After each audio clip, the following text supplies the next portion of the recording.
Hello guys, maayong adlaw. So padulong na pod mi karong barangay Mamali kay dito na pod mi mag-decorate. Ug agian ra mo sa Markel dito sa ilang balay sa Waywayan. Ug sa Markel guys, naghulat day siya sa purok.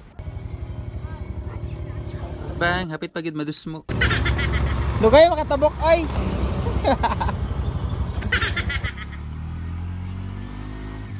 Og ning hapit sa demi diri sa tindahan guys, kay nagpagasolina si Ramil tapos nagpalit lang pug kog sting para nako energy unya. Bali ang dekorate na din mo dito sa barangay Mamali guys kay 25th anniversary nila Sir Rogelio ug Mama Marilyn. Tapos ugma pa daw ilang celebration guys, pero karon na lang may nagikan kay basig maalanganin na may ugma kung ugma pa may mag-decor. Tapos mabiyahe pa ba medyo layo-layo pud ba ang barangay Mamali. Ug nanami diri sa Mati guys, tapos gihulat na namo si Steve na balaba kay musabay daw siya sa mga padulong sa Mamali. Balikan ni si Steve guys kay pag umangkon din siya sa mag-celebrate. Tagawaywayan ni sila og iyang Ate Faye ang nag-contact sa kuha para mag-decorate didto. Ug maski init kay ang panahon pero laban ra gyapon. Nanami karon sa badas guys, tapos nagian na mga sleeping dinosaur. Hoy, sleeping dinosaur, bangon na diha si katulog. Nanami diri sa kanto guys, so mao ni siya ang pasulod sa barangay Mamali. Tapos nagian po namo ang mini gas station ni Ivy ug Cookie guys. Nilang kuan? Mo ni no gas station nila no.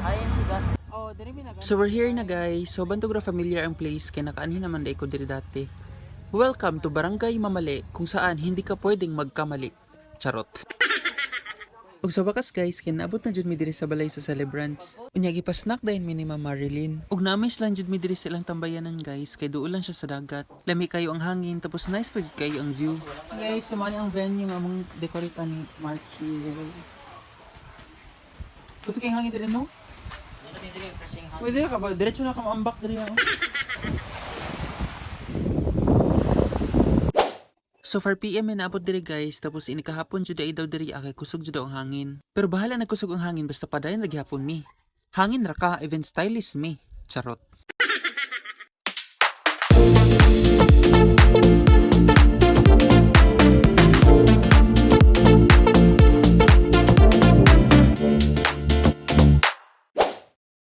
Nahuman ni mi og setup guys, tapos mauna ni siya.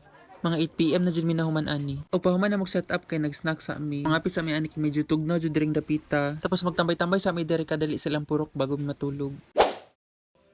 Hi guys, good morning. So natuhan jud kog mata ani no kay grabe jud kay kakapoy. Tapos pag mata nako kay perting kasilaw sa adlaw. Ug nice kayo ang sunrise. Ug ning gawas ko ani kay para i-check na ko ang backdrop kay basig na natumba sa hangin. Ug may gani kay wala. Og gianam na pud ni Ma'am Jolene og set up ang mga table dire guys. Og padulong day mi ani sa balay nila Ivy guys, og laagon na mo to siya. Tapos makiligo na pud mi didto ah. Og finally naabot na mi diri sa balay nila Ivy guys, tapos nadugay mi ani kay nasaag pa jud mi. Ako na. Ay kani. Hello. Good morning, mga buntit. Og nabisita na jud namo ang buntit. Ala, mga bi. Napago lagi ko. Ma'am. Si Ate Fe? Dili, si Madam Jolena Magdangan. Og pag human na magligo ani guys, kaning balik time dito sa balay na among gidekoratan. Tumi. Oo, yeah. Balik oh. Apas lang ha. Opo. Bye. Grabe naman eh. Papakay ko guys. Shortcut nun diri, dali ra agian. Hello. Og pag-abot naman din guys, kay gipapamahaw dayon Manila. Tapos after kay gipang-arrange dayon nako ang mga sweets.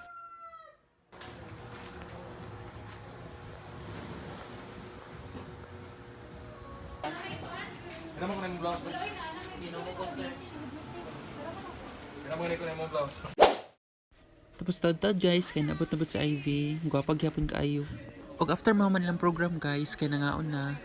Grabe si Mark Hill ba, ikalima na gunin niyang plato. Og nahuman na jud ang celebration guys. Tapos nanguli na pud ang mga bisita. Og kami ani kay mag-restore na pud sa mga decors. Kay medyo hapon na pud, tapos basing magabian mi inig uli.